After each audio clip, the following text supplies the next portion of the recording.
Chantal Robert. Fait que je vais parler de l'orgueil.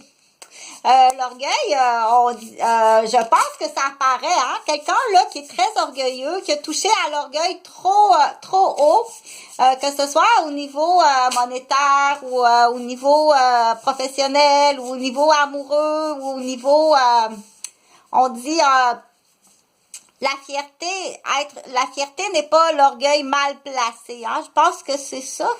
Je sais pas trop là, mais quand ça paraît trop, on dit je suis trop excitée, je suis trop énervée. Je suis trop excitée, je suis trop énervée, faut que je me calme, hein, quand ça peut arriver d'être trop content, là, hein, ça se peut pas comment je suis contente, là, pour des raisons personnelles, ok, mais là, tu dis relax, calme-toi, ça n'a aucun rapport, là, c'est parce que j'ai d'autres choses à faire que de l'enseignement, là, faut que j'aille m'entraîner, faut que j'aille à la piscine.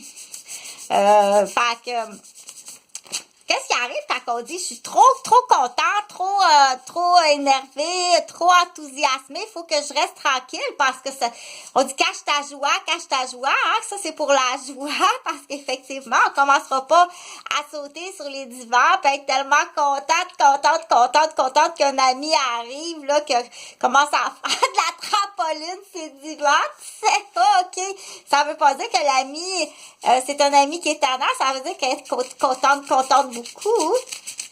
Donc, mais quand on dit là, quand l'orgueil monte trop haut, hein, dans l'exemple de quoi, genre, je sais pas moi, tiens, un homme de 60 ans se fait une blonde des Philippines qui a 22 ans. Hey, t'as 60 ans, grand-père, ta blonde a 22 ans, là. Hey, là, l'orgueil monte. Pas juste l'orgueil, hein. Il y a d'autres choses qui montent. C'est sûr que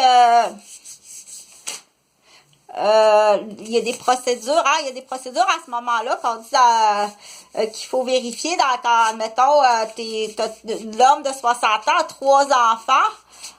Puis il arrive à la maison avec une fille des Philippines qui a 22 ans. Tu t'appelles pas Claude Dubois quand même, là. OK?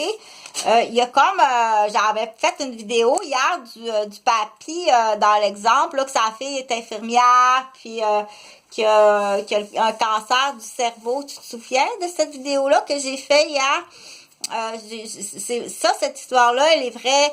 C'est quand je travaillais à l'hôpital Maisonneuve-Rosemont de soir, je crois, ou de nuit, et ça fait quand même assez longtemps, dans les années 1990.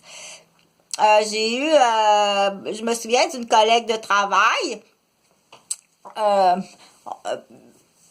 dont son père était hospitalisé sur le même département où elle travaillait. OK? Son papa, c'est un commentateur puis un journaliste international qui passe à la télévision là, pour analyser lorsque c'est le temps des Olympiques ou donc son papa, c'est un globe-trotteur, journaliste, commentateur international.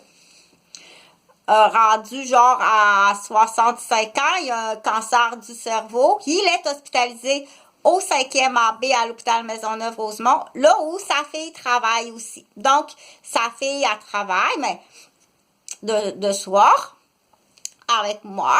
Et son papa est dans la chambre, dans l'aile B. OK? Il y a des tumeurs au cerveau, puis il devient, on dit... il y a des zones du cerveau qui fonctionnent pas bien, OK? Il va jusqu'à frapper sa fille. C'est triste, c'est vraiment triste de vivre ça. Je t'assure que c'est vraiment, je sais pas, là, mais habituellement, quand que la personne âgée, elle arrive à un état comme ça, c'est préférable que ce soit quelqu'un d'autre que des membres de la famille qui s'en occupent. C'est pas nécessairement bon que ce soit quelqu'un de la famille. On laisse le travail aux professionnels. C'est moins blessant, puis ça laisse des souvenirs aussi, là, qui sont difficiles parfois à gérer à travers, admettons, l'épreuve du deuil, de l'acceptation de la maladie, du cancer du cerveau. OK, non, moi, j'ai pas le cancer du cerveau, là, j'ai une fracture. Pas une fracture. J'ai eu le crâne cassé. OK, 3 fois. C'est criminel, je le répète, tu payes. Vroom, vroom, vroom, vroom. Donc, qu'est-ce qui arrive? Parce que l'histoire, j'avais commencé, l'homme de 60 ans, OK, rencontre une femme de 22 ans sur FaceTime, Facebook, Réseau Contact, une Philippienne qui est tout à fait, écoute, d'une beauté comme ça se peut pas, comme elle est belle. Elle arrive au Canada, mais cet homme-là de 60 ans, il a déjà 3 enfants avec une femme, un cultivateur, une cultivatrice. Cette femme-là, c'est une femme que son père a une ferme avec des chevaux puis des vaches, OK? Ils ont déjà 3 enfants, il est séparé. La femme, sa femme, tiens, on va l'appeler Louis Joliette pour que tu te souviennes du nom à cause du bateau, OK? Le bateau Louis Joliette à Québec. Donc, Louis Joliette, là, dans l'époque, il a 3 enfants, il est marié avec une femme de cultivateur. La femme de cultivateur, là, il a 3 enfants avec la madame, OK? Il se sépare. Il y a une part des fermes laitières du beau-père. C'est pas à lui, là, OK? Il se sépare. Il fait du texto. Et là, il y a une fille des Philippines qui arrive qui a 22 ans.